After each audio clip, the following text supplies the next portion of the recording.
llámese desde un, desde un LED sencillo a un relé hasta un motor de alta potencia.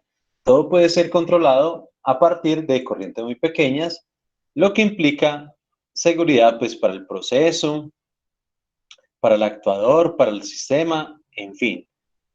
Puesto que entonces para poder activar, por ejemplo, un motor de alta potencia, pues ustedes simplemente necesitan un switchecito pequeño para activar la base y el transistor se encargará de manipular la corriente del motor y no, por ejemplo, un interruptor alto de potencia peligroso, ¿sí? Para encender directamente el motor de manera directa. Esto ahorrado, pues, o sea, ya en montajes de placas comerciales, pues se ahorran muchísimo, tanto dinero como eh, espacio. Y no solo eso, más allá de todo lo que se ahorran, es la seguridad con la que trabaja el usuario, ¿sí? Puesto que tiene o utiliza o manipula switches, pulsadores, elementos de muy baja potencia para controlar esas corrientes altas. Vimos pues que estaban las zonas de corte, saturación y activa, que corte y saturación simplemente son para las aplicaciones on-off de dos estados, como si fuera electrónica digital, ¿sí? Simplemente o no se enciende bueno, o no pasa corriente o pasa corriente o pasa toda la corriente. Sí, y otra zona que es la zona de amplificación, que es la que vamos a ver en el tercer corte, ¿sí? Para la zona activa de los transistores como amplificadores. Entonces, pequeñísimas corrientes, por ejemplo, las que genera un micrófono o algo muy pequeñito se puede amplificar bastante a ya, por ejemplo, a los parlantes de potencia o, en fin. Mientras que si usted conectara, por ejemplo, el micrófono directo al parlante, pues no, eso no se escucharía absolutamente nada, porque lo que genera el micrófono son muy, muy pequeñas variaciones. Mientras que las pequeñas variaciones en la base sí va a permitir que eso se amplifique de una manera que nosotros seleccionemos, porque nosotros somos los que vamos a diseñar los diferentes circuitos de amplificación. Listo. Digamos que eso, así como por un pequeño recorder, hice un pequeño eh, como introducción. Ahora, hay diferentes tipos de transistores, ya vimos inclusive, hay diferentes tipos de encapsulados, diferentes formas de los transistores, hay metálicos, hay de germanio, hay de silicio, hay se me fue el nombre, eh, bueno, se me fue el nombre, con diferentes formas de fabricación, ¿sí? Y a pesar de eso, todos conservan los tres pines, ¿sí? Sino por tal cual sea, inclusive los que son metálicos, que pareciera ser de dos pines nomás, o por lo menos solo tienen dos conectores como tal, ¿sí? Dos pines, es que resulta que el tercer pin es toda la carcasa que hace las veces de colector para altas disipaciones de potencia y de calor, obviamente, ¿sí? Pero más allá de eso, los tres pines se conservan en todos los diferentes transistores. Entonces hay que consultar, hay que saber cuál transistor es el que está usando y más que cuál es el que está usando, en la hoja de datos, cuál es su patillaje o la distribución de los pines. Por ejemplo, en el 2N2222, en uno muy básico, pata 1 o pin 1 es el emisor, pin 2 es la base, pin 3 el colector, ¿sí? Pero pasamos a otro, un transistor NPN, exactamente igual, o sea, son dos transistores BJT, ¿sí? De unión bipolar, y ambos son NPN, es decir, que nuestra base le debe llegar una corriente positiva. Y a pesar de ser los dos exactamente iguales en su concepto, los pines son diferentes. Por ejemplo, el primero era el emisor, en el 2N2222, ahora en el tip 41 la base es el 1, el colector es el 2 y el emisor es el 3. Entonces, siempre que vayamos a montar cualquier circuito con cualquier transistor, debemos verificar bien cuál es el patillaje, cuáles son los pines y la distribución de estos. No dice, listo, bien. Más allá de eso, ¿qué diferencia pueden tener? Ah, pues muy sencillo. Aquí, por ejemplo, tenemos una comparación de dos transistores muy comerciales, donde podemos ver algunas diferencias. Por ejemplo, primero, disipación total o potencia disipada, por ejemplo, del 2N2222, que es un transistor muy pequeñito, es de medio vatio. Sí, medio vatio, y hay aplicaciones, hay muchísimas aplicaciones por debajo de medio vatio, entonces ese transistor es mucho más que suficiente. Mientras que, por ejemplo, el TIP41 podemos disipar hasta 65 vatios de potencia. Ah, ese transistor resiste muchísimo más, disipa mucho más y por lo tanto también va a generar muchísimo más calor. ¿Sí? En general, o generalmente, estos TIP41 y los transistores de potencia realmente van conectados directamente a un disipador. Sí, entonces no los podemos ver. Vamos a ver aquí así como de entrada, espero no me vaya a hacer quedar mal.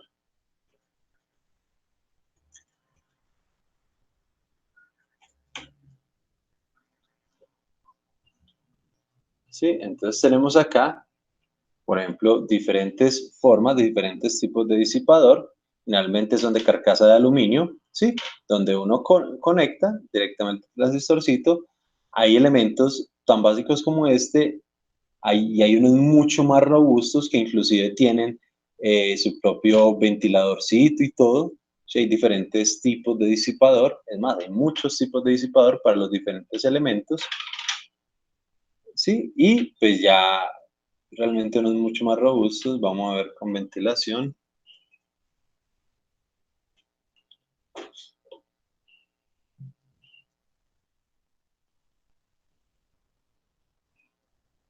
Bueno, no pude encontrar el básico, pero bueno, esa es la idea. Entonces, dependiendo realmente la potencia que resista, esa potencia, obviamente gran parte de esa potencia se va a disipar en calor y es tanto el calor que puede dañar el transistor y los elementos contiguos a él. Por lo tanto, los disipadores son supremamente importantes para que el transistor realmente no sufra tanto y pues y funcione pues mucho más tiempo. Tensiones, por ejemplo, entre el colector y la base, por ejemplo, el 2222 resiste hasta 60 voltios, mientras que el TIP hasta 80, 20 voltios de más. Voltaje de colector emisor, 30 voltios el 2222, 40 voltios el TIP, obviamente resiste mucho más. Y aquí digamos que la gran diferencia de las potencias, resulta que la corriente de colector máxima que resiste el 2222 es de 800 miliamperios, de 0.8 amperios, mientras que la corriente que resiste el TIP 41 es hasta de 6 amperios. Con 6 amperios realmente se hacen aplicaciones de potencia muy buenas, ¿sí? La temperatura que resiste máxima el 2222 es el 175, gracias pues a los epóxicos y hay unas cuitas que hay allí, pero este es más propenso a calentarse. O sea, resiste más, inclusive acá nos dice que se resiste 175 y este 150, pero realmente si los ponemos en funcionamiento, el 2222 se puede calentar mucho más, aunque el otro disipe mayor energía, en comparación a las corrientes que pasen por ellos. ¿Sí? Por ejemplo, si por acá pasa punto 8, este se va a calentar mucho. Si por acá pasa punto 8, pues este ni lo va a sentir. ¿Sí? Entonces, con respecto a eso, pues este puede resistir menos, menos variaciones térmicas y este, como es más propenso al calor, pues está diseñado para resistir más. Y la ganancia, esa es otra parte que es vital para la selección del transistor. Por ejemplo, tenemos que el transistor de 2222 tiene una ganancia entre 100 a 300. Teniendo una ganancia de 100 a 300, la amplificación que hace es bastante buena. O sea, cualquier microamperio que coge por ahí, ¡pum!, nos la vuelve 9 miliamperios o algo muy pequeñito nos lo puede subir bastante. Sí, es más, teniendo una ganancia, por ejemplo, de 300 a 800 miliamperios,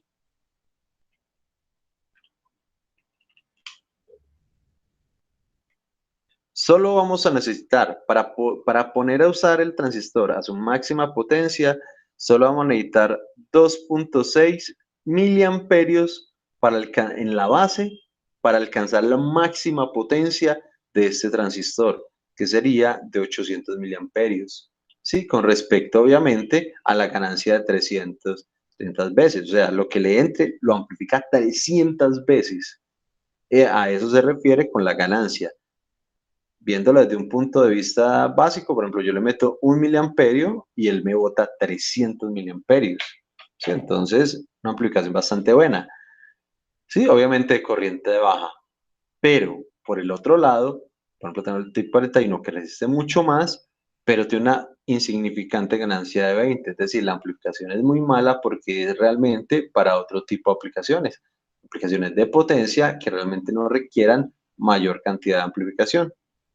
Sí, entonces digamos, hay un pequeño comparativo y hay cientos, cientos, por no decir de miles, miles de referencias de transistores y todas pueden tener características diferentes. Debemos saber bien o conocer bien cuál es la aplicación que vamos a usar, cuáles las condiciones para poder seleccionar finalmente el mejor transistor. Bueno, acá un poquito de la explicación ya del movimiento de los electrones. ¿Sí? ¿Cómo es que realmente hace el sistema para funcionar? Antes de leerlo, bueno, antes de que lo analicemos, me gustaría que viéramos una cosita, un pequeño videito. Ya con todo el resumen, con absolutamente todo lo que hemos visto hasta el momento, pero pues un poquito, digamos, ya más resumido. Pues nosotros llevamos ya 3 clases en el tema y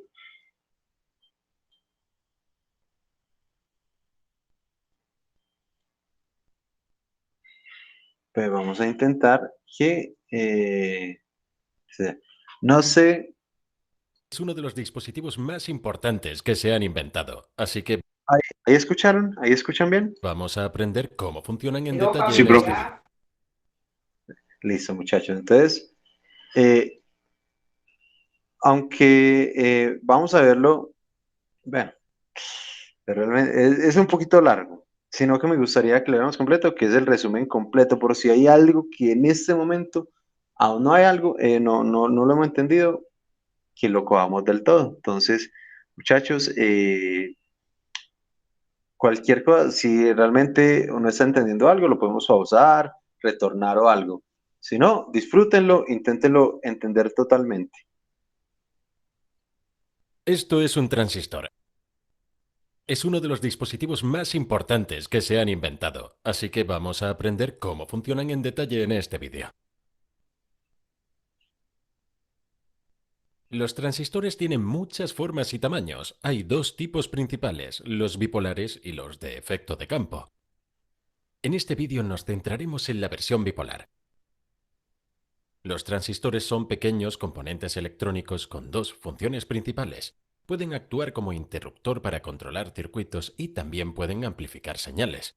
Los transistores pequeños de baja potencia están recubiertos de una carcasa de resina para ayudar a proteger las piezas internas, pero los transistores de mayor potencia tendrán una carcasa parcialmente metálica que se utiliza para ayudar a eliminar el calor generado, ya que este dañará los componentes con el paso del tiempo. Por lo general, estos transistores de carcasa metálica están unidos a un disipador de calor que ayuda a eliminar el calor no deseado. Por ejemplo, dentro de esta fuente de alimentación de corriente directa tenemos algunos transistores MOSFET que están unidos a grandes disipadores de calor. Sin el disipador, los componentes alcanzan rápidamente los 45 grados Celsius o 113 Fahrenheit con una corriente de solo 1,2 amperes. Se calentarán mucho más a medida que aumente la corriente, pero para los circuitos electrónicos con corrientes pequeñas podemos utilizar simplemente los transistores con carcasa de resina que no requieren un disipador de calor. En el cuerpo del transistor encontraremos un texto que nos indica el número de parte con el que podemos encontrar la hoja de datos del fabricante. Cada transistor está diseñado para manejar un determinado voltaje y corriente, por lo que es importante consultar estas hojas. Hola, ¿sabías que una página web no siempre es la mejor opción para aumentar las ventas por Internet? En un transistor tenemos tres terminales etiquetados como E, B y C. Esto significa el emisor, la base y el colector. Normalmente con estos transistores de carcasa de resina con el borde plano, la terminal de la izquierda es el emisor, la del medio es la base y la de la derecha es el colector. Sin embargo, no todos los transistores utilizan esta configuración, por lo que debe consultar la hoja de datos del fabricante. Sabemos que si conectamos una lámpara a una batería, esta se iluminará. Podemos instalar un interruptor en el circuito y controlar la luz interrumpiendo la alimentación, pero esto requiere que una persona controle manualmente el interruptor. Entonces, ¿cómo podemos automatizar esto? Para ello utilizamos un transistor. Este transistor bloquea el flujo de corriente, por lo que la luz está apagada. Pero si proporcionamos un pequeño voltaje a la terminal de la base, hace que el transistor permita el flujo de corriente en el circuito principal, por lo que la luz se enciende. Podemos entonces colocar un interruptor en la terminal de control para hacerla funcionar a distancia, o podemos colocar un sensor en ella para automatizar el control. Normalmente necesitamos aplicar al menos 0,6 o 0,7 voltios a la terminal de la base para que el transistor se encienda. Por ejemplo, este sencillo circuito de transistores tiene un LED rojo con una fuente de alimentación de 9 voltios a través del circuito principal. La terminal de la base está conectada a la fuente de alimentación de corriente directa. El diagrama del circuito tiene el siguiente aspecto. Cuando el voltaje de la base es de 0,5 voltios, el transistor está apagado, por lo que el LED también está apagado. A 0,6 voltios el transistor está encendido, pero no del todo. El LED está atenuado porque el transistor aún no deja pasar toda la corriente por el circuito principal. A continuación, a 0,7 voltios el LED es más brillante porque el transistor está dejando pasar casi toda la corriente, y a 0,8 el LED está a pleno rendimiento. El transistor está completamente abierto. Entonces, lo que sucede es que estamos usando un pequeño voltaje y corriente para controlar un mayor voltaje y corriente. Hemos visto que un pequeño cambio en el voltaje de la terminal de la base provoca un gran cambio en el circuito principal. Por lo tanto, si introducimos una señal en la terminal de la base, el transistor actúa como un amplificador. Podríamos conectar un micrófono que variara la señal de voltaje en la terminal de la base, y esto la amplificaría en el circuito principal para formar un amplificador muy básico.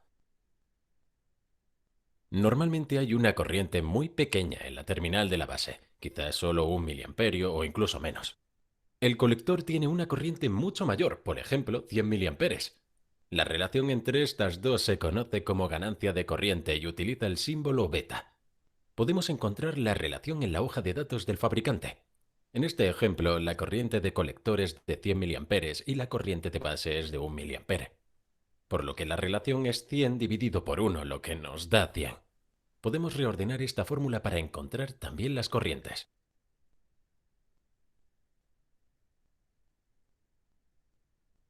Tenemos dos tipos principales de transistores bipolares, el tipo NPN y el PNP. Los dos transistores parecen casi idénticos, por lo que tenemos que revisar el número de parte para saber cuál es cada uno. Utilizando un transistor NPN, tenemos el circuito principal y el circuito de control. Ambos están conectados al positivo de la batería. El circuito principal está apagado hasta que pulsamos el interruptor del circuito de control. Podemos ver que la corriente fluye por ambos lados hacia el transistor. Podemos quitar el circuito principal y el LED del circuito de control se seguirá encendiendo cuando se pulse el interruptor, ya que la corriente está volviendo a la batería a través del transistor. En este ejemplo simplificado, cuando se pulsa el interruptor hay 5 miliamperes que fluyen hacia la terminal de la base. Hay 20 miliamperes que fluyen hacia la terminal del colector y 25 que salen del emisor. Por tanto, la corriente se acumula en el transistor. Utilizando un transistor PNP tenemos de nuevo el circuito principal y el circuito de control. Pero ahora el emisor está conectado al positivo de la batería. El circuito principal está apagado, hasta que pulsamos el interruptor del circuito de control. Podemos ver que parte de la corriente fluye fuera de la terminal de la base y vuelve a la batería. El resto de la corriente fluye a través del transistor y a través del LED principal y de nuevo a la batería. Si quitamos el circuito principal, el LED del circuito de control se seguirá encendiendo. En este ejemplo, cuando se pulsa el interruptor hay 25 mA que fluyen hacia el emisor, 20 mA que salen del colector y 5 mA que salen de la base. Por tanto, la corriente se divide en el transistor. Voy a ponerlos uno al lado del otro para que puedas ver cómo se comparan. Los transistores se muestran en los dibujos eléctricos con símbolos como estos. La flecha se sitúa en la terminal del emisor. La flecha señala la dirección de la corriente convencional para que sepamos cómo conectarlos en nuestros circuitos. Para entender cómo funciona un transistor, quiero que primero te imagines agua fluyendo por una tubería. Fluye libremente por la tubería hasta que la bloqueamos con un disco. Ahora, si conectamos una tubería más pequeña a la principal y colocamos una compuerta giratoria dentro de esta tubería pequeña, podemos mover el disco utilizando una polea. Cuanto más se abra la compuerta giratoria, más agua podrá fluir por la tubería principal. La compuerta giratoria es un poco pesada, por lo que una pequeña cantidad de agua no será suficiente para abrirla. Se necesita una cierta cantidad de agua para forzar la apertura de la compuerta. Cuanta más agua fluya en esta pequeña tubería, más se abre la compuerta y permite que fluya más y más agua en la tubería principal. Así es como funciona esencialmente un transistor NPN. Quizás ya sepas que cuando diseñamos circuitos electrónicos utilizamos la corriente convencional. Así que en este circuito de transistor NPN suponemos que la corriente fluye desde el positivo de la batería hacia las terminales del colector y la base y luego sale por la terminal del emisor. Siempre utilizamos esta dirección para diseñar nuestros circuitos. Sin embargo, eso no es lo que ocurre en realidad. En realidad, los electrones fluyen del negativo al positivo de una batería. Esto fue demostrado por Joseph Thomson, quien realizó algunos experimentos para descubrir los electrones y también demostrar que fluyen en la dirección opuesta. Así que, en realidad, los electrones fluyen del negativo al emisor y luego salen del colector y de la base. A esto le llamamos flujo de electrones. Las pondré una al lado de la otra para que puedas ver la diferencia entre las dos teorías. Recuerda que siempre diseñamos los circuitos utilizando el método de la corriente convencional, pero los científicos e ingenieros saben que el flujo de electrones es como realmente funciona. Por cierto, también hemos explicado en detalle el funcionamiento de una batería en nuestro vídeo anterior.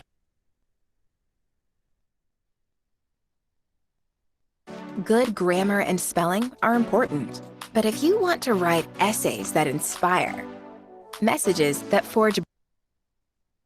Bien, sabemos que la electricidad es el flujo de electrones a través de un cable. El cable de cobre es el conductor y el plástico es el aislante.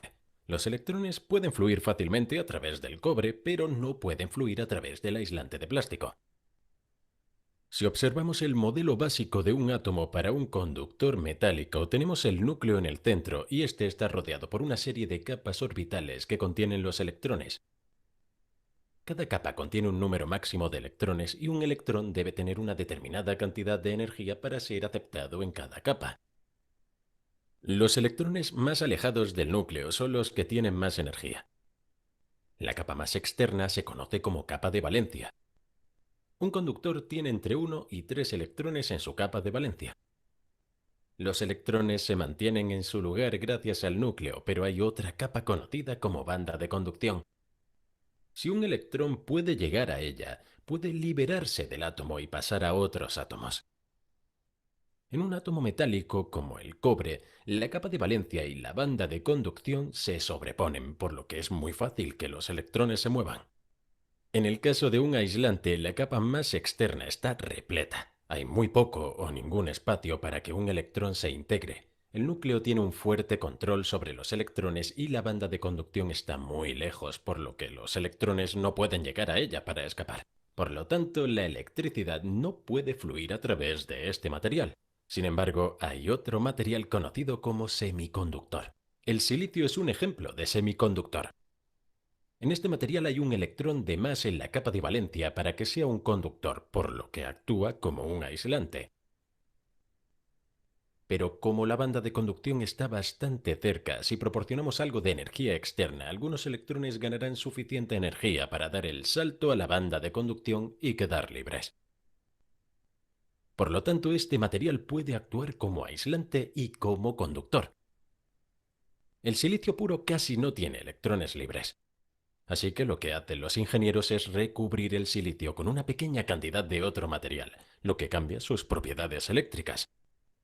A esto lo llamamos dopaje de tipo P y de tipo N.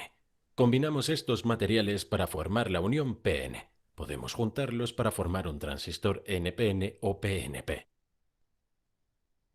Dentro del transistor tenemos la terminal del colector y la terminal del emisor.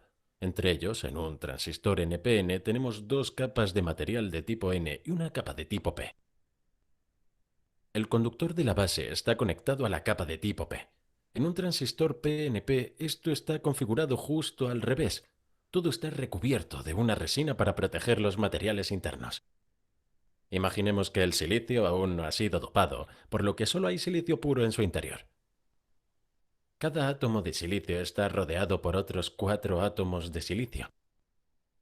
Cada átomo quiere 8 electrones en su capa de valencia, pero los átomos de silicio solo tienen 4 electrones en su capa de valencia. Por lo tanto, comparten disimuladamente un electrón con su átomo vecino para conseguir los 8 que desean. Esto se conoce como enlace covalente. Cuando añadimos el material de tipo N, como el fósforo, este ocupará la posición de algunos de los átomos de silicio. Los átomos de fósforo tienen 5 electrones en su capa de valencia. Así que como los átomos de silicio comparten electrones para conseguir los 8 deseados, no necesitan este extra, lo que significa que ahora hay electrones de más en el material y estos son libres de moverse. Con el dopaje de tipo P añadimos un material como el aluminio. Este átomo solo tiene 3 electrones en su capa de valencia. Por lo tanto, no puede proporcionar a sus 4 vecinos un electrón para compartir, por lo que uno de ellos tendrá que quedarse sin él. Esto significa que se ha creado un hueco que puede ocupar un electrón. Ahora tenemos 2 piezas dopadas de silicio, una con demasiados electrones y otra con pocos electrones. Los dos materiales se unen para formar una unión PN. En esta unión obtenemos lo que se conoce como región de agotamiento. En esta región, algunos de los electrones sobrantes del lado de tipo N se desplazarán para ocupar el hueco del lado de tipo P. Esta migración formará una barrera con una acumulación de electrones y huecos en lados opuestos. Los electrones están cargados negativamente y los huecos se consideran, por tanto, cargados positivamente. Así que esta acumulación provoca una región con carga negativa y otra con carga positiva. Esto crea un campo eléctrico y evita que se muevan más electrones. La diferencia de potencial a través de esta región suele ser de unos 0,7 voltios. Si conectamos una fuente de voltaje a través de los dos extremos con el positivo conectado al material tipo P, se creará una polarización directa y los electrones comenzarán a fluir. La fuente de voltaje tiene que ser mayor que la barrera de 0,7 voltios, de lo contrario, los electrones no pueden hacer el salto. Cuando invertimos la fuente de alimentación para que el positivo esté conectado al material tipo N, los electrones retenidos en la barrera serán arrastrados hacia el terminal positivo y los huecos serán arrastrados hacia el terminal negativo. Esto provoca una polarización inversa. En un transistor NPN tenemos 2 capas de material tipo N, por lo que tenemos 2 uniones y por tanto 2 barreras. Por lo tanto, no puede fluir corriente a través de él normalmente. El material tipo N del emisor está muy dopado, por lo que hay un gran exceso de electrones. La base de tipo P está ligeramente dopada, por lo que hay algunos huecos. El colector de tipo N está moderadamente dopado, por lo que hay un exceso de electrones aquí. Si conectamos una batería a través de la base y el emisor con el positivo conectado a la capa de tipo P, se creará una polarización directa. La polarización directa hace que la barrera se colapse siempre que el voltaje sea de al menos 0,7 voltios. Así, la barrera disminuye y los electrones se precipitan para llenar el espacio dentro del material tipo P. Algunos de estos electrones ocuparán un hueco y serán atraídos hacia el terminal positivo de la batería. La capa de tipo P es delgada y está ligeramente dopada a propósito para que haya pocas posibilidades de que los electrones caigan en un hueco. El resto permanecerá libre para moverse por el material. Por lo tanto, solo una pequeña corriente saldrá de la terminal de la base dejando un exceso de electrones ahora en el material de tipo P. Si entonces conectamos otra batería entre el emisor y el colector con el positivo conectado al colector, los electrones cargados negativamente dentro del colector serán atraídos hacia el terminal positivo, lo que provoca una polarización inversa. Si recuerdas, con la polarización inversa, los electrones y huecos de la barrera son atraídos de nuevo al otro lado. Así, los electrones del lado de la barrera de tipo P son arrastrados hacia el lado de tipo N y los huecos del lado de tipo N son arrastrados hacia el lado del P. Hay un exceso de electrones en el material de tipo P, por lo que se moverán para ocupar estos huecos y algunos de ellos serán arrastrados al otro lado, porque el voltaje de esta batería es mayor, por lo que la atracción es mucho mayor. A medida que estos electrones son atraídos, fluyen hacia la batería, por lo que se desarrolla una corriente a través de la unión de polarización inversa. Un mayor voltaje en la terminal de la base abre completamente el transistor, lo que significa que hay más corriente y más electrones moviéndose hacia la capa de tipo P, y por tanto, más electrones son arrastrados a través de la polarización inversa. También vemos más electrones fluyendo en el lado del emisor del transistor comparado con el lado del colector. Bien, eso es todo por este vídeo, pero para seguir aprendiendo sobre ingeniería eléctrica, haz clic en uno de los vídeos que aparecen en pantalla y te espero en la siguiente lección. No olvides seguirnos en Facebook, Twitter, Instagram, LinkedIn y por supuesto en engineeringmindset.com.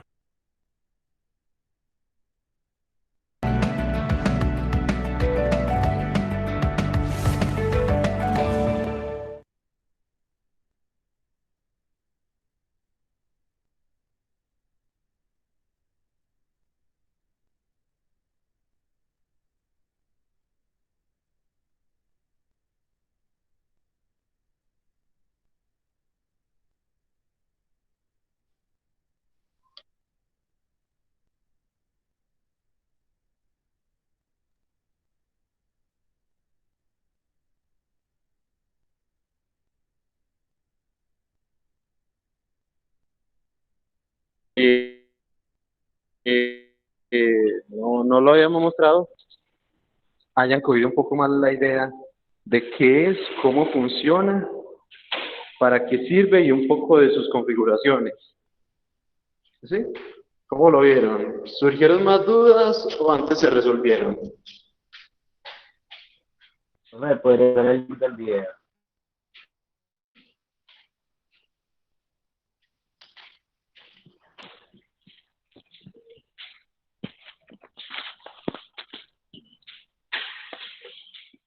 Ahorita que me van a dañar.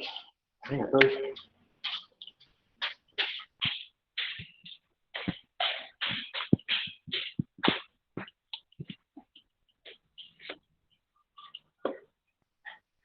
Venga. Qué pena. ¿Quién me dijo el comentario?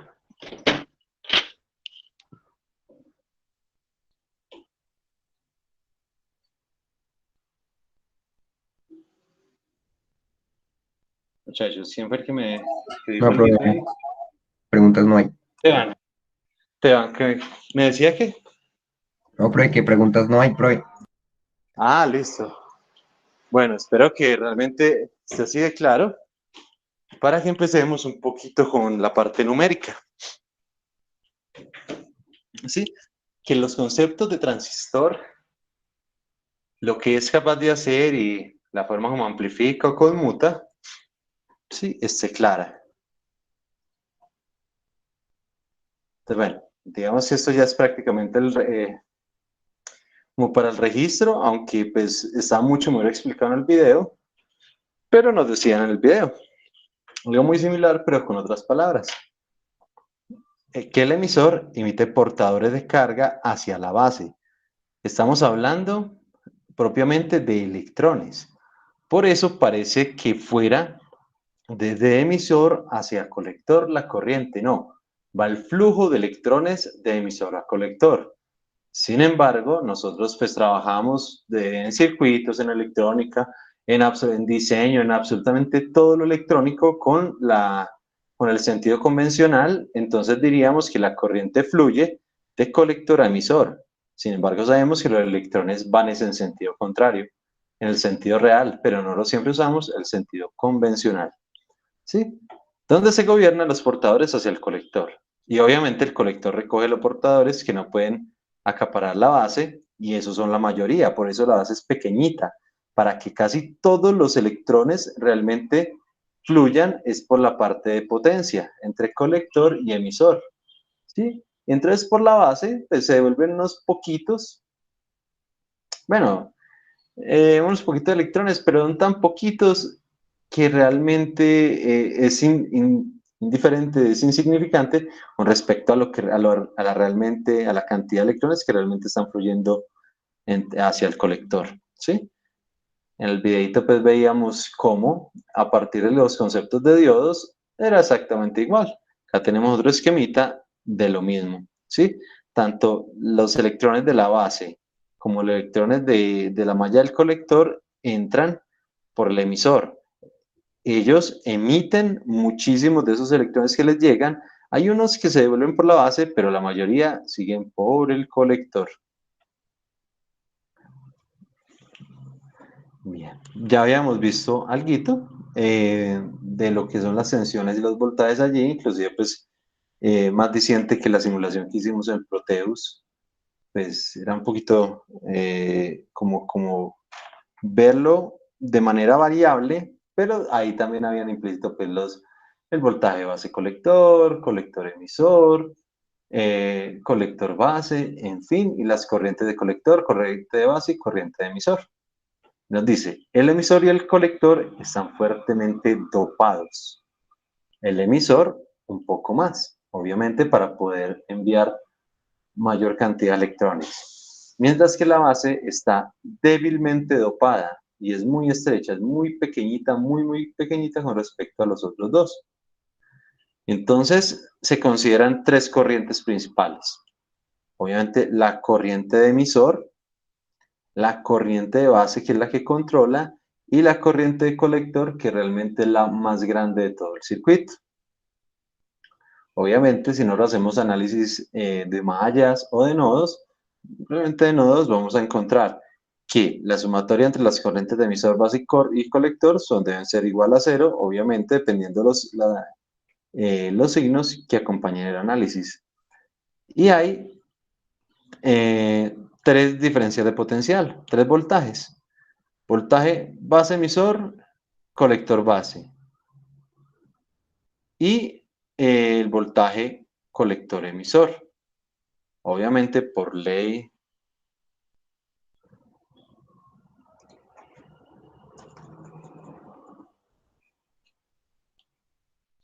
de Kirchhoff, todos los voltajes, la sumatoria de todos los voltajes deben ser 0.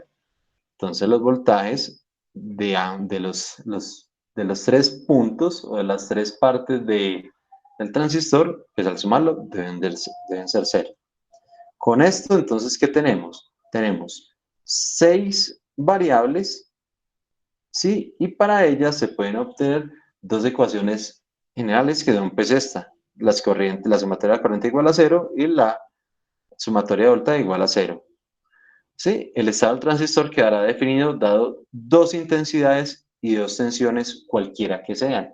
Entonces, solo con dos dáticos de acá y dos dáticos de acá puede uno hacer absolutamente todo el análisis de esto. Entonces, ¿qué requiere uno? Pues realmente medir voltajes y corrientes, inclusive con las relaciones matemáticas que actualmente están y con los datasheets de los transistores, realmente está solo con 2 o 3 voltajes, solo teniendo los 2 o 3 voltajes ya tiene uno toda la información del transistor, de la amplificación, de las corrientes que pasan por él y demás.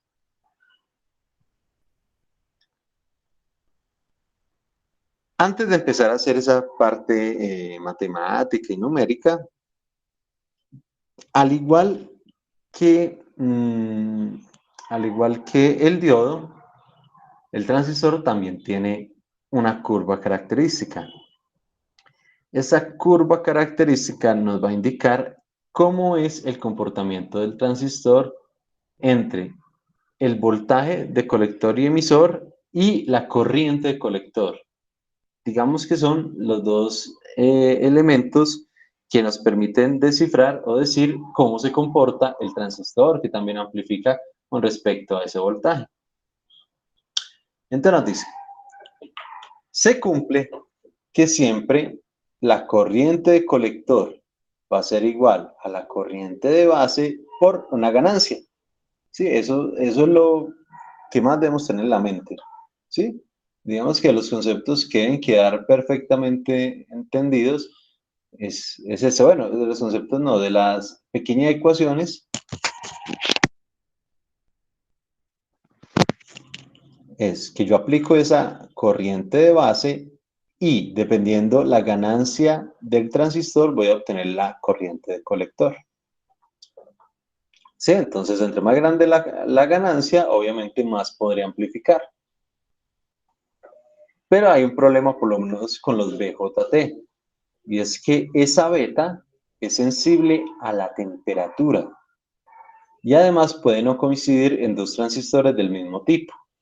¿Sí? Entonces, lo primero es que esas derivas de temperatura afectan bastante, digamos, el funcionamiento del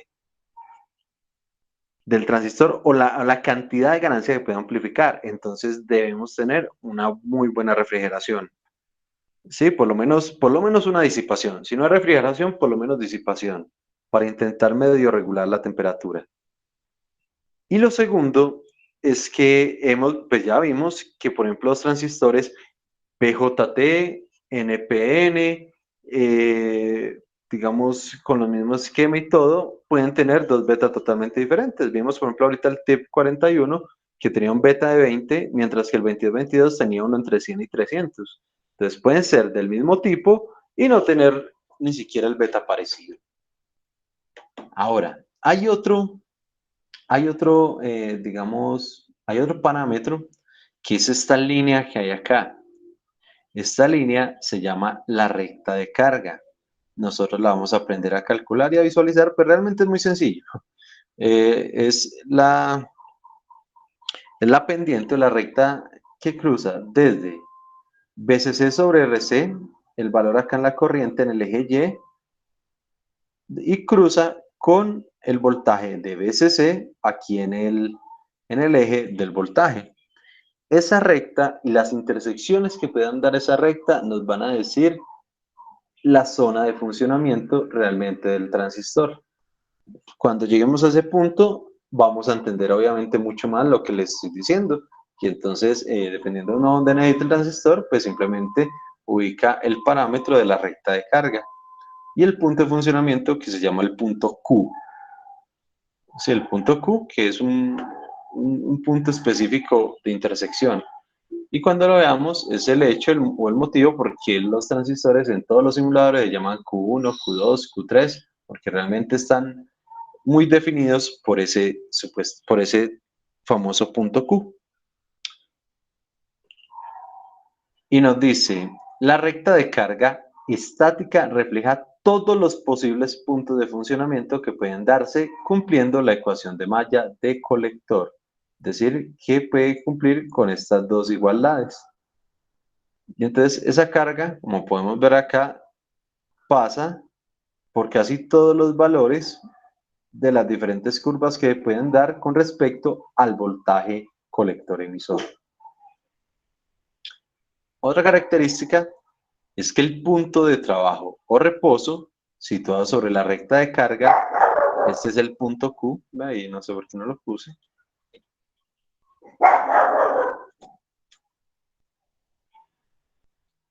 Punto Q determina el valor de la tensión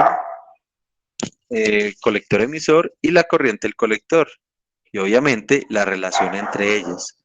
Entonces uno, teniendo el punto Q o los otros, determina totalmente la zona de trabajo del transistor. Digamos que cuando lleguemos al punto Q, ahí vamos a ver mucho mejor todos estos conceptos. Entonces, analizando el circuito más básico, porque hay diferentes configuraciones, inclusive, bueno, hay decenas de configuraciones, aunque las más básicas las vamos a ver despuesito, que son estas 4, ¿sí? De estabilidad, de retroalimentación, bueno, en fin, vamos a ver unas cuantas. Sí, digamos que la más básica es esta, que fue la que nosotros montamos en el Proteus. Y ese montaje tiene ciertos ecuacioncitas o proporcionalidades. ¿Sí? Tenemos, bueno, voltaje colector-emisor va a ser la diferencia entre el voltaje colector y el voltaje emisor. Y podemos decir exactamente lo mismo con los otros parámetros. Por ejemplo, el voltaje base emisor, entonces sería el voltaje de la base menos voltaje del emisor. Y tendríamos también, por ejemplo, base colector, voltaje base colector, que entonces sería la diferencia entre el voltaje de la base y el voltaje del colector, ¿sí? Entonces, dependiendo ahí cuál sea la que se esté buscando, pues simplemente es la diferencia entre una y otra. Tenemos que en general, uno considera el voltaje entre la base y el emisor de 0.7 voltios, ¿sí? Refiriéndose a la barrera de voltaje que debemos superar del diodo interno.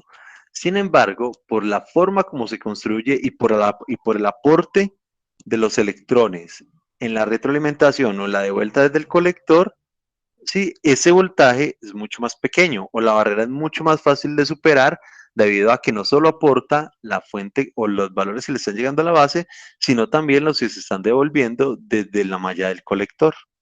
Entonces, realmente, esto no es que sea punto 7, empieza desde punto 5, punto 52, inclusive nosotros lo vimos en la simulación, y en la simulación era como desde punto 49 o punto 51. Sí, entonces realmente este punto 7 es más teórico que real. ¿Sí? Tenemos adicionalmente que nosotros podemos calcular la corriente del emisor como la ganancia. Este beta es el mismo HFE que aparece en el datasheet de los transistores. Beta o HFE se refiere a la ganancia. Entonces es simplemente la ganancia más 1 por la corriente de base. Tenemos que simplemente podemos tener otra forma de calcularlo, donde la corriente del emisor, pues simplemente va a ser la sumatoria de las dos corrientes que le llegan. ¿Quiénes son las dos corrientes que le llegan? Pues la corriente base más la de colector. Obviamente, la de base es tan pequeñita con respecto a la de colector que no hace mucha diferencia. Para que verá toda la misma del colector. Pero pues ahí sí varía el tercer decimal, el segundo decimal, en fin. Tenemos las dos relaciones famosas. Bueno, las dos no, pues es la misma despejada, donde la corriente colector es igual a beta veces la corriente de base, donde beta es la ganancia. O, despejándola, beta es igual a la corriente colector sobre la corriente de base. Cuando un transistor posiblemente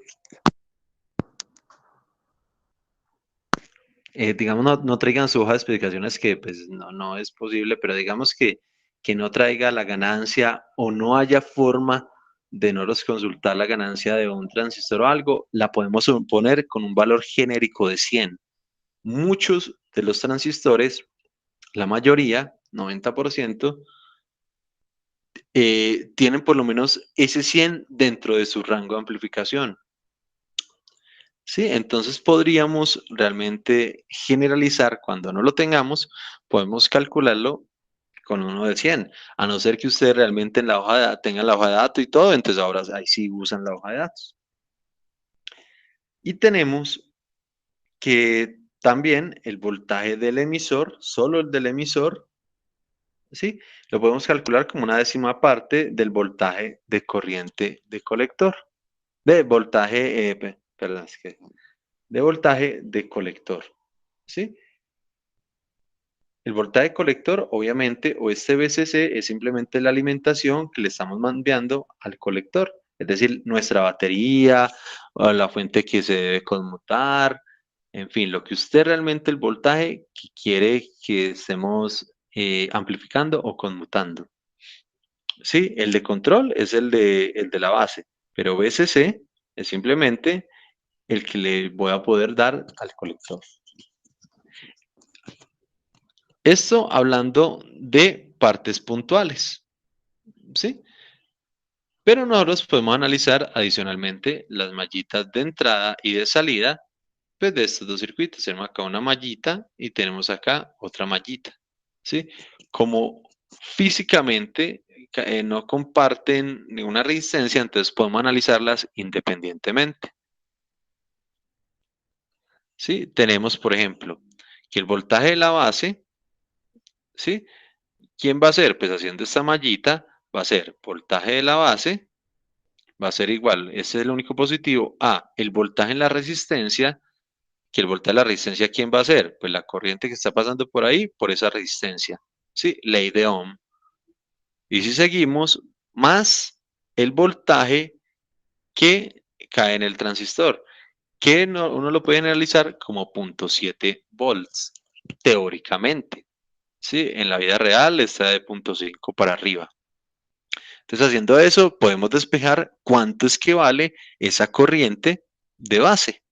¿Sí? Entonces, la corriente base simplemente va a ser la fuente de alimentación menos los 0.7 que queda en el transistor sobre, pues, simplemente la resistencia de base.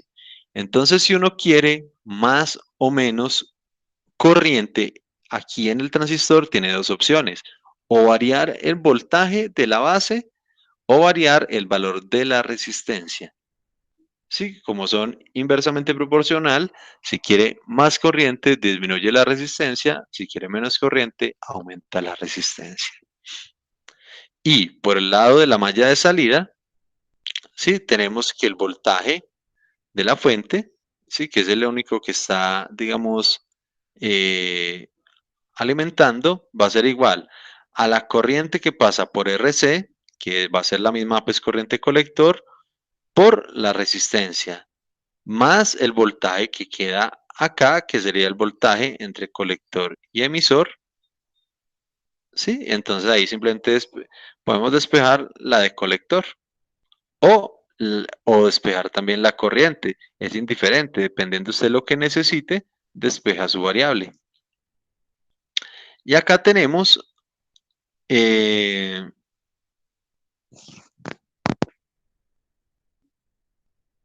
digamos, el despeje. Entonces tenemos I de colector, ¿sí? Pues para conocer la saturación, entonces debemos tener también el voltaje de saturación, pero digamos que lo despejamos sin la palabra saturación, entonces la corriente de colector va a ser igual al voltaje de esta segunda malla, al voltaje que usted quiere conmutar, al voltaje alto, al de potencia, menos el voltaje que queda en el transistor sobre la resistencia, pues que ponga obviamente de colector, ¿sí?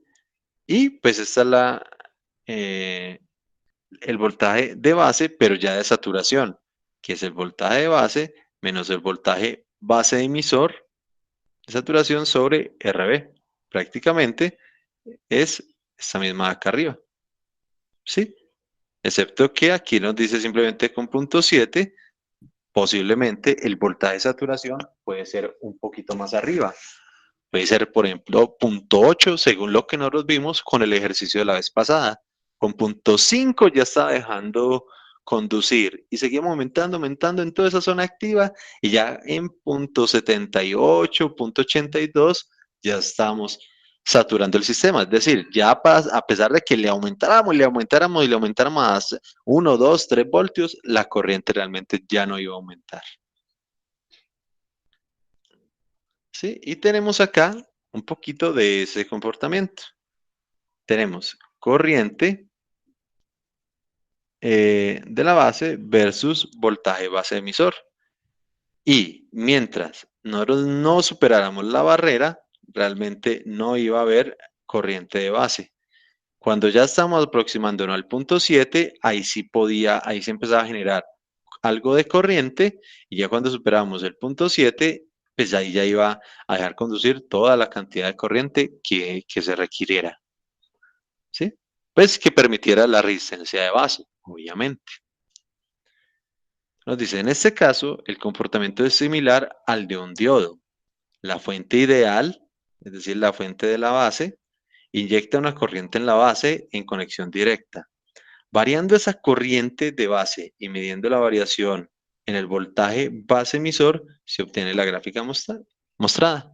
Entonces, simplemente, digamos, es ya la confirmación de lo que vimos en la simulación, que hicimos paso a paso, que hicimos comparando valores, rangos, en fin. Y tenemos acá la tan conocida curva característica del transistor, que realmente no es una sola curva, sino que son diferentes curvas con respecto a la variación en el voltaje colector-emisor. ¿Sí? Entonces nos dice, bueno, ¿cuánto va a amplificar o cómo va a ser el cuento acá de su corriente de colector? Nos dice, pues la corriente colector va a depender del voltaje colector-emisor. ¿Sí? Podemos ver varias zonas. La región de corte, donde no conduce o no hay mayor flujo de corriente, ¿sí? De pronto una muy pequeñita, pero no, con respecto a la amplificación, digamos, del colector, entonces aquí es donde no conduce o conduce muy pequeñas corrientes, ¿sí?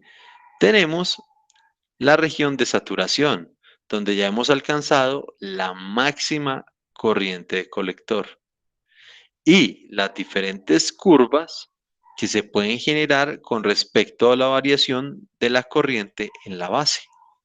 Entonces nos dice, de este modo, variando el voltaje de la fuente, el voltaje VCC, es decir, el voltaje grande, el que queremos amplificar o conmutar, variamos también el voltaje entre el colector y el emisor, obviamente, porque se está quedando con un pedacito de él. Entonces, si usted varía acá, también va a variar el voltaje entre colector y emisor.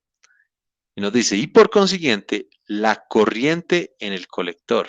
Entre mayor sea el voltaje, también va a ser mayor la corriente, aquí pasando por el colector. Esto, adicionalmente a la variación de I sub B, es decir, si usted aumenta acá y adicionalmente también está variando la corriente base, se genera toda una familia de curvas para cada valor de corriente en la base. Entonces, por eso no es una sola curva, son varias, y entonces determinar realmente cuál es la región o zona donde estoy trabajando debe ser confirmada pues por esta recta de carga. Por eso habíamos hablado ahorita de la recta de carga, porque el transistor puede generar múltiples variaciones o curvas con respecto a la corriente de base. Vamos a hacer y eso que este no es que sea un ejemplo, creo que por lo menos para aplicar lo que son el análisis así básico. Digamos que no tiene este circuito de acá. Y tenemos un voltaje de base de 4 voltios y una resistencia de 40 kiloohmios de base. Es decir, que por acá va a estar fluyendo cierta corriente, que es la corriente que le va a llegar a la base. ¿Dependiente de quién? Dependiente de estos dos valores. ¿Sí? Tenemos adicionalmente un voltaje de emisor, y ese voltaje de emisor resulta porque aquí le pusieron una resistencia de estabilización. Luego veremos la importancia de esa resistencia. ¿Sí? O por qué es que mejora la estabilidad de nuestra amplificación. Y un voltaje de colector que está entre el colector y la tierra, obviamente,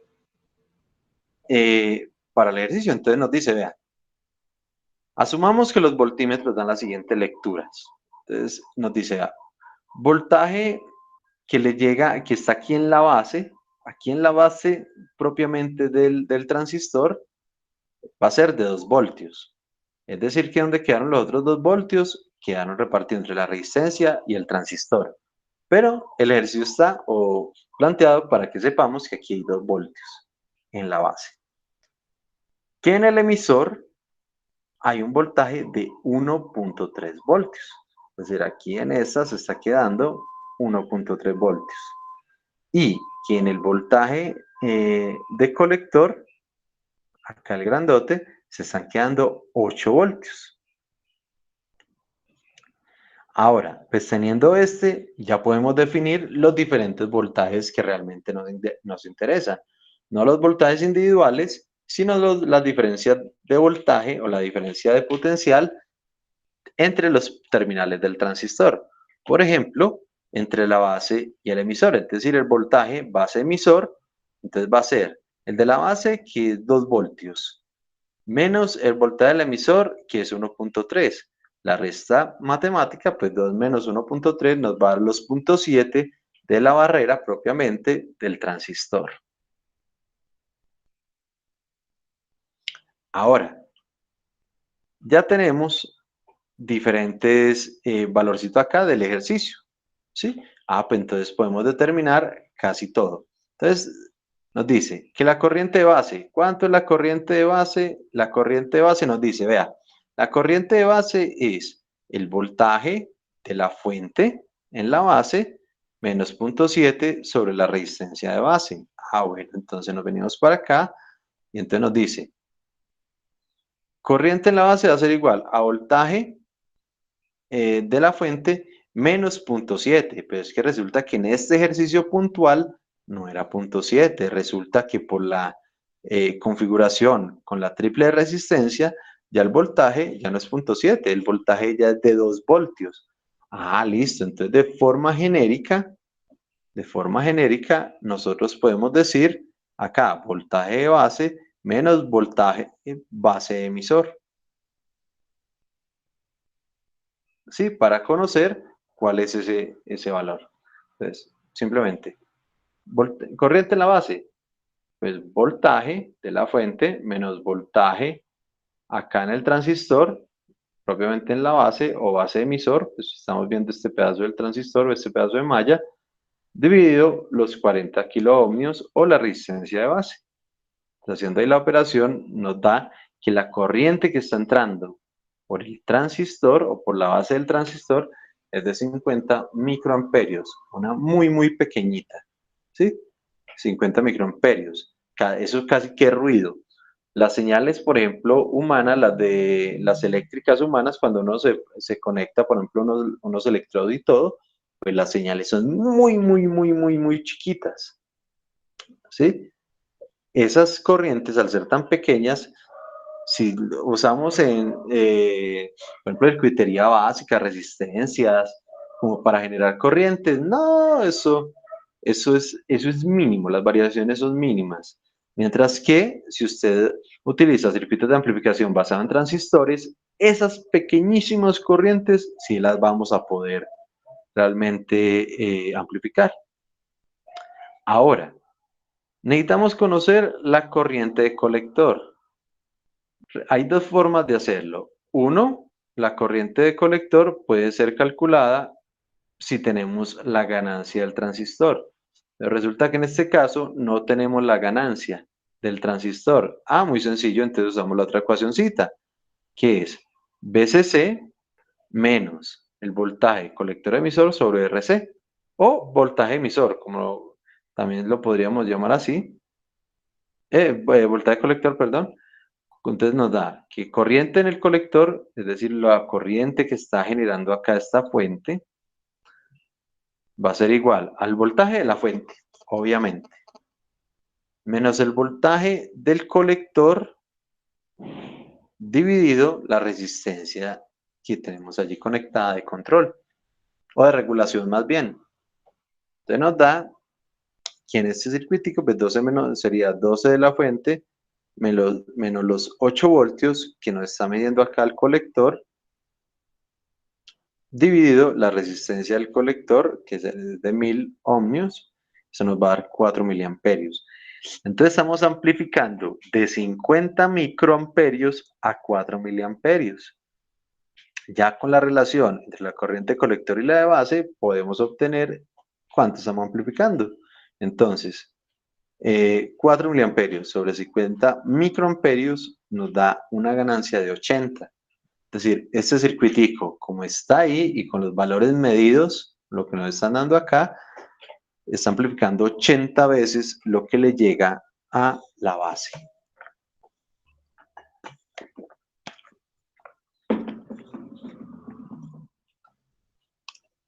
¿Y dónde estará entonces ubicado ese sistema? Entonces miremos, el transistor está en la región lineal activa. Y ahora vamos a ver que está en la región activa. ¿Sí? Pues en primer lugar porque hay una ganancia. Pues ganancia, digamos, casi siempre hay, a excepción de la región de corte. ¿Sí? Pero adicional a eso, estamos ubicados en un valor intermedio de voltaje colector emisor.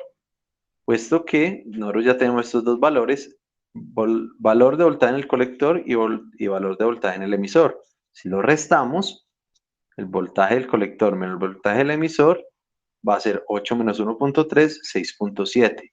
Y si ustedes recuerdan la tablita que pusimos aquí hace días, cuando analizamos las zonas de trabajo, nos decía, vea, el voltaje colector emisor en la zona activa, bueno, si estamos en corte, va a ser todo el voltaje de la fuente. Si estamos en saturación, eso es pequeñito, es aproximadamente 0.2, 0.3 voltios. Pero si estamos en la región activa, el voltaje de colector y emisor debe estar entre ese 0.2 y el voltaje de la fuente. Si está entre esos dos, podemos asegurar que el sistema está en la zona activa. Entonces acá, con el ejercicio, nos dice que el voltaje colector-emisor es de 6.7. Ah, como es de 6.7, vea, es mayor a 0.2, pero menor al voltaje de fuente, que el voltaje de fuente es de 12 voltios. Entonces, no es menor a 2 y no es 12. Está entre esos dos valores. Ah, listo, estamos en la zona activa. Sí, simplemente teniendo este cuadrito en mente, por eso lo puse aquí pequeñito. Entonces nos dice, vean, con este voltaje colector-emisor tenemos acá 6.7, entonces nos ubicamos más o menos aquí en 6.7. Y la corriente colector generada allí es de 4 miliamperios. Entonces nos ubicamos más o menos en 4 miliamperios. ¿Sí? Y cruzamos y podemos ubicar ahí un intersecto. Intersecto que en este momento aún no nos va a decir mucho porque aún nos faltan calcular otras cositas. Pero digamos que por el momento estamos acá sobre este puntico, sobre una de las primeras curvas, ¿sí? de colector.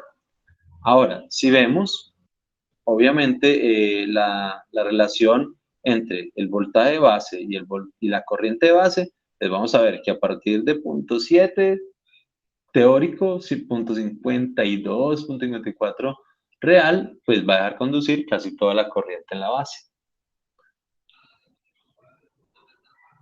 Ahora,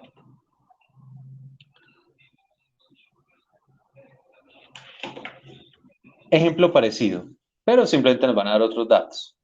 Nos dice, ¿en qué régimen está esto? O sea, si cogemos lo mismo, si cogemos el mismo circuitico, exactamente el mismo, pero ahora ya las mediciones nos dicen que el voltaje de base es 2.7, el voltaje emisor es 2 y el voltaje de colector es 2.3.